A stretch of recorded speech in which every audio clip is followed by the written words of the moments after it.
Hi, this is Galitzine in the TMC newsroom. With me right now is Erkkila of Intrado. Robin, welcome. Thank you very much. Good to be here. Good to see you. Perhaps you could tell our viewers a little bit about what Intrado is doing with regard to this event and the space in general. Yeah, absolutely. So Intrado, we're about a 30-year-old company. We operate one of the largest 911 we're actually the largest 911 network in the United States. So 911 services are our forte. And we're very much dedicated to saving lives and the interests of public safety. And so we're here at CTIA to promote and talk with our customers and our partners about mostly our Phase 1 and 2 services, the wireless E911 Phase 1 and 2 services that we provide for those customers, as well as some of the emerging technologies. That's my group focuses a lot on the emerging technologies, the fixed mobile convergence solutions, such as the femtocells. That's an up-and-coming thing, and there's some unique challenges there.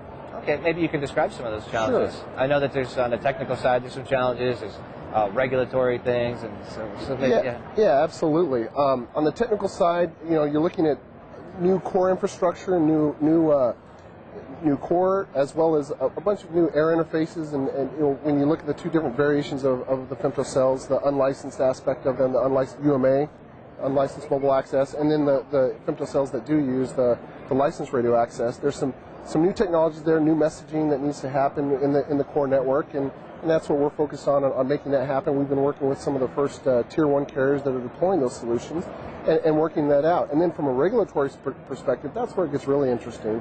The FCC has been has issued two rules in this area for E911. You have the VoIP rule for voice over IP services, interconnected VoIP providers, and you have the wireless Phase 1 and 2 rule.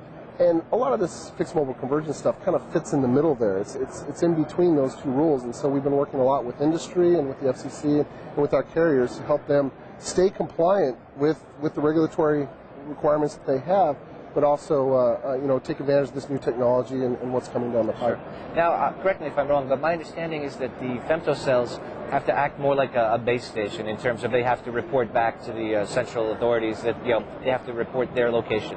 That's correct. As opposed to an ATA, for example. Yeah. Absolutely. And that's part. Location is a critical component from a regulatory perspective and a technological perspective. The regulations are you need to report the location of the user during a 911 call. And that's where we spend a lot of our time and effort working on that. And the femtocells, so there's one aspect of how we're doing that is we look at, since we're going to kind of know where that femtocell is, we can pre-provision an address associated with that femtocell, and then we can take that address at the time of the 911 call, should one have to happen, and pass that on to the public safety answering point, who then has that dispatchable address that they can use to send the proper authorities there. Okay, excellent. So 30 years in the business, obviously you've seen the earlier days or sort of the past of E911 or 911 services. What's happening going forward, sort of the next generation 911?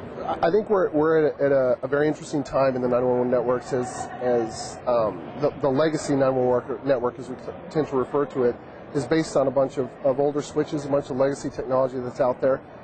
It's not really IP-based, and so the next generation network, 911 network, is going to be IP-based, and there's a lot, and that brings all kinds of new great things to the table for the first responders, the firemen, the police, the EMS that needs to show up.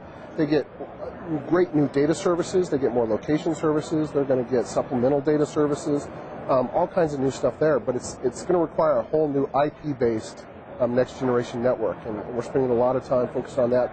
We have an initiative called the Intelligent Emergency Network, and that's what we're working on that's what we're contributing to the space, and we see that as being a key component to 911 over the next several years, rolling it out and being able to take advantage of all these great new technologies, so we can meet the expectations that the public has from like the CSI effect for being able to do some of this stuff. Excellent. Well, Robin, thank you very much for spending time with us today. Absolutely. Thank you very much. I appreciate it. So I was speaking with Erkkila of Intrado. I'm Galitzine in the TMC newsroom.